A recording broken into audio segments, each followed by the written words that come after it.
Heat waves and floods all here and coming here right now. My friends, you have to be weather aware. Just remember this: prepping is not just about the end of the world. Prepping is quite often and sometimes more importantly about the storms we have to endure in life. And we know we get a lot of storms. And the first step of prepping is being prepared for those day-to-day items which can knock you to your knees or even take your life if you're not careful. And heat waves and flooding are definitely two things that could do either one. They can knock you to your knees. It could wipe out your property or take you along with it, you or your loved ones. So you take this information to heart and share it with your friends and family, and just be ready for the worst of times. Right now in Gila Bend, uh, Arizona, it's 115 degrees. I'm going to share some of this stuff with you. We're going to go straight into some article shares just to get this news out as fast as possible. We're going to start with the next round of flooding.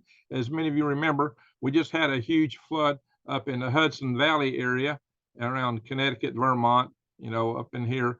We had this back in, I say Connecticut, well, New Hampshire. We had this just a few days ago. They called it 1,000-year flood.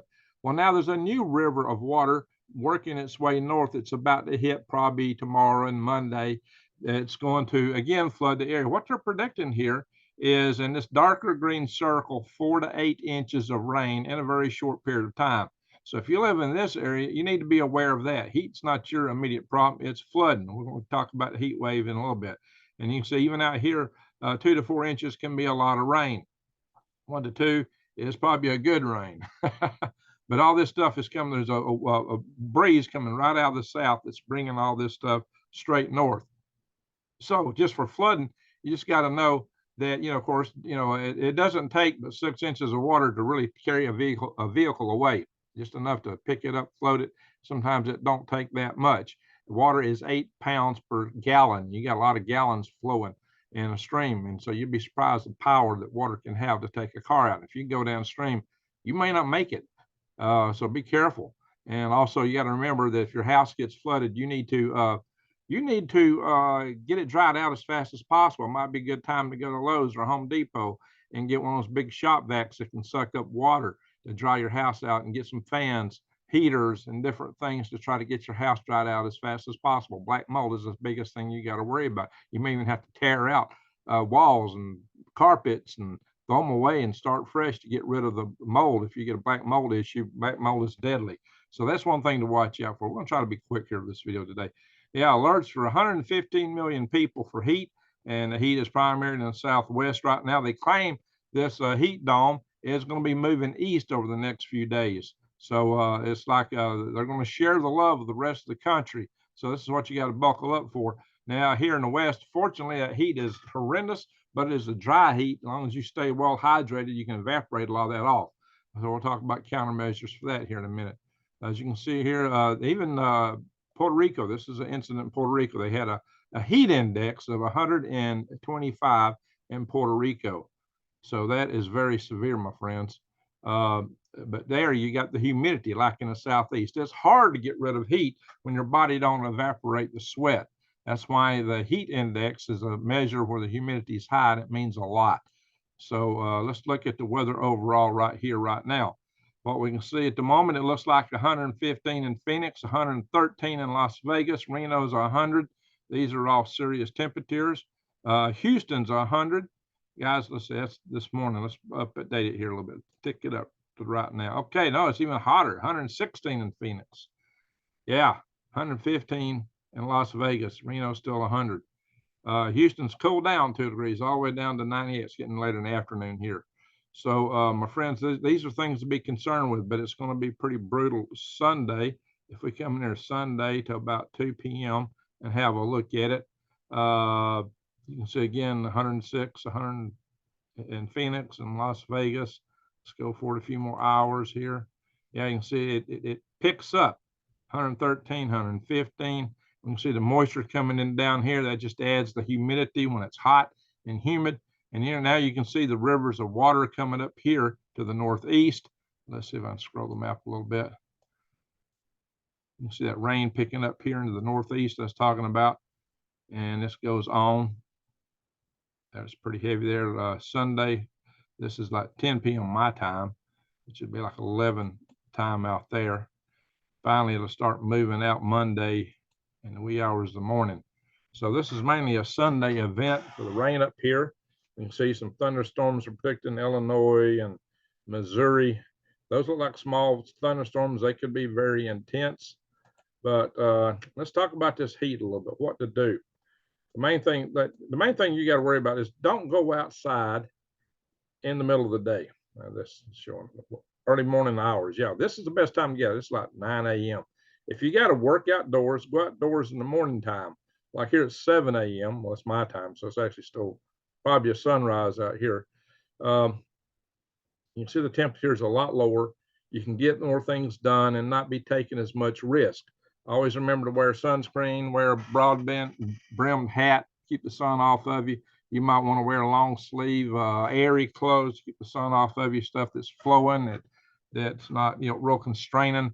You may want to just make sure you got sunshade available to you somewhere if you have to get out of the sun. If the guys, a heat stroke is the most dangerous thing you could have. Heat stroke is when you can't even sweat anymore, and you are on the verge of death with heat stroke. So you don't even want to be outside alone in situations like this. You need somebody who can call for help or help you if you get dazed and confused and are unable to take care of yourself, especially in these temperatures. So don't strike out in the wilderness by yourself. Not a good time to be striking out in the wilderness at all, because there's been a few people passed away here in the last few weeks for taking trips into the desert, and they couldn't handle the heat. Maybe they've done it in the past. They thought they could do it, but it just takes one mistake. What if you get stranded out in a vehicle somewhere?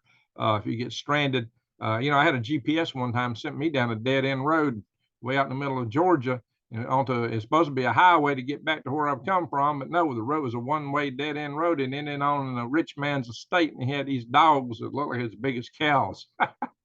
Huge security dogs. They weren't Great Pyrenees, but they were actually larger and dark colored. Big dogs. Boy, they were barking. They wanted to eat the tires on my vehicle, and this guy come out in his four-wheeler with a shotgun. And we said, hey, sorry, GPS sent us the wrong place. He said, okay. We turned around and left, and that was all there was to it. So we don't want nothing. We want out of here. So what does that take? I try not to navigate by GPS. But my friends say, oh, I got GPS. We can do it. And we'll get a shortcut. And yeah, it didn't work out too well. So my friends, these are the things you got to be prepared for. You can easily get off on a bad road, have an auto accident, or have a malfunction with a vehicle and be stranded, especially out here in the desert somewhere. That could be life threatening. Even on the highway, sometimes people just aren't going to stop and help you. You might need to carry a couple of gallons of water with you. Another means to help to be cool. Make sure you got reliable means of communication with you where you can call back if you need help.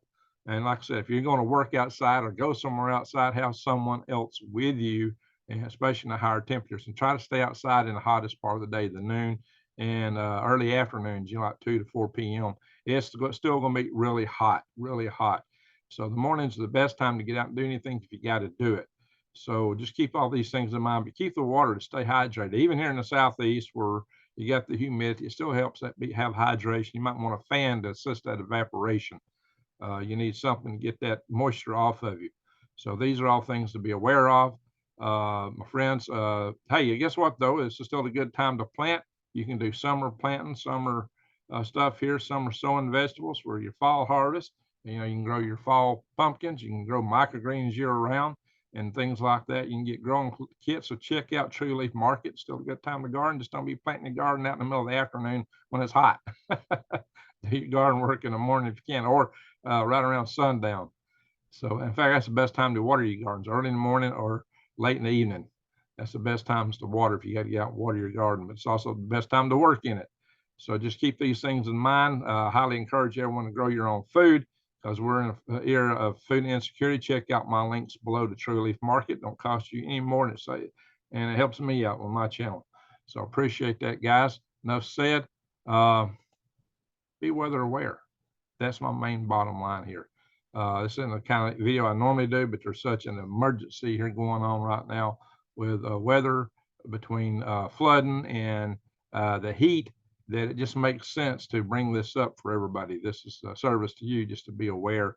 And, there's plenty of guides out there about what to do. Go look up heat exhaustion, heat stroke, heat exhaustion. You're still sweating, but you can lose a lot of strength. And you're just on the cusp of heat stroke when you get heat exhaustion. When you get heat exhaustion, you need to remove yourself from the heat immediately. Put yourself in a shade. immediately get out of the heat. Heat exhaustion is no joke. Heat stroke is, yeah, you might be going to the hospital or might be going to the morgue. So heat stroke is very, very serious. They're both serious conditions. Try to stay out of them. I've been heat exhausted. I've had bad cases of heat exhaustion twice. Put me close to the heat stroke, probably really close. I had a day. I came back from Alaska to Alabama. I couldn't handle that first summer back. It nearly killed me.